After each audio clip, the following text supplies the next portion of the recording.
Hi, I'm Dr. Broussard with the Waggin Trained Veterinary Clinic, and in today's segment we're going to discuss diagnostic imaging in dogs. My assistant Cole and I have put together a list of questions that we're going to run through, and hopefully this will give you a slightly better understanding of diagnostic imaging in dogs. Cole? Dr. Broussard, how is diagnostic imaging used in diagnosing my dog? Diagnostic image, usually it would be used to give you a better, more clear diagnosis for a suspected problem. For example, a dog comes in limping, you think they may have a fracture, you need diagnostic imaging to know that for sure. Maybe you feel a lump in their belly, you might want to use either x-rays or ultrasound to get whether that lump is a bad thing or a baby thing. But still, you could use either x-rays or ultrasound to get a better look at what's going on and to ultimately help you get an answer or a diagnosis. What does a veterinary radiologist do? Well, identical to a human radiologist, their job by definition is to, well, maybe not by definition, but is to read and interpret images.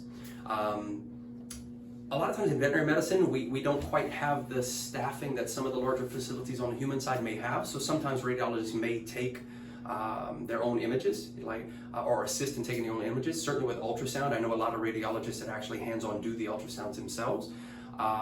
But primarily their job is to interpret those images, regardless of what study they have performed, but interpret those images and help the clinician or the internist to make a definitive diagnosis.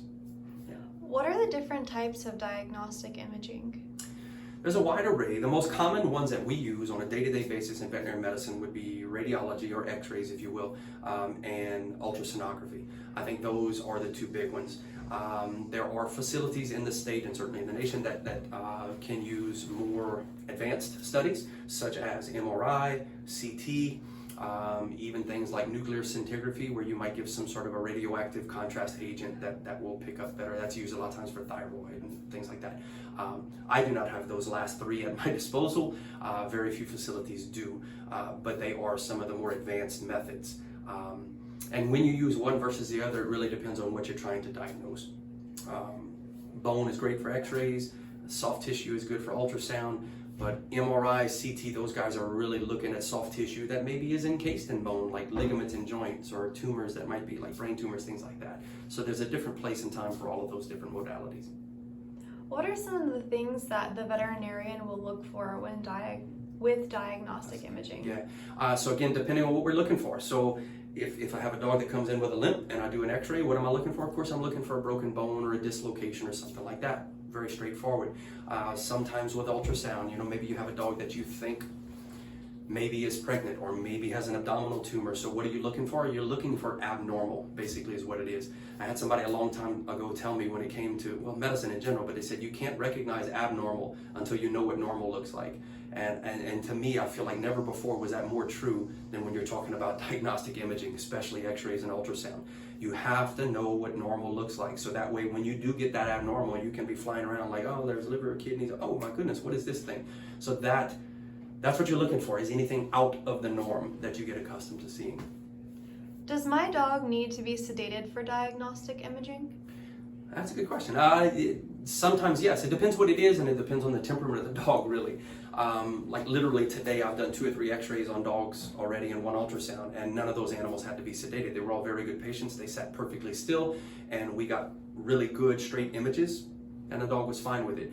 I think where it comes in is if you have a very fractious, potentially aggressive dog, or maybe a very painful dog, sedation is usually necessary there for any one of these studies we've mentioned.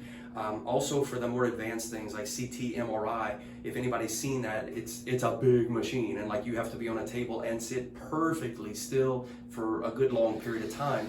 That won't happen when you have a dog that's awake. It just won't happen. The best of dogs won't do that. So that's when sedation has to come in. Is diagnostic imaging safe for my dog? Yeah, I would say very safe, because most of the things we're mentioning, if not all of them, are very non-invasive. We're talking about taking an image or using an ultrasound where you're seeing through the skin and our bone, but there's nothing invasive, there's no punctures, there's no cutting, there's no anything like that. So yes, I would say they would be very safe. Yeah, okay. Well, guys, that does it for today. I hope that that gave you a little bit more information that perhaps you weren't aware of. If you have any questions, reach out to us. You can call us here at the Waggin Train. You can email us. You can look on our Facebook page. Any one of those modern ways that you can reach us, feel free to do so. And if not, we'll see you next time. Take care, guys.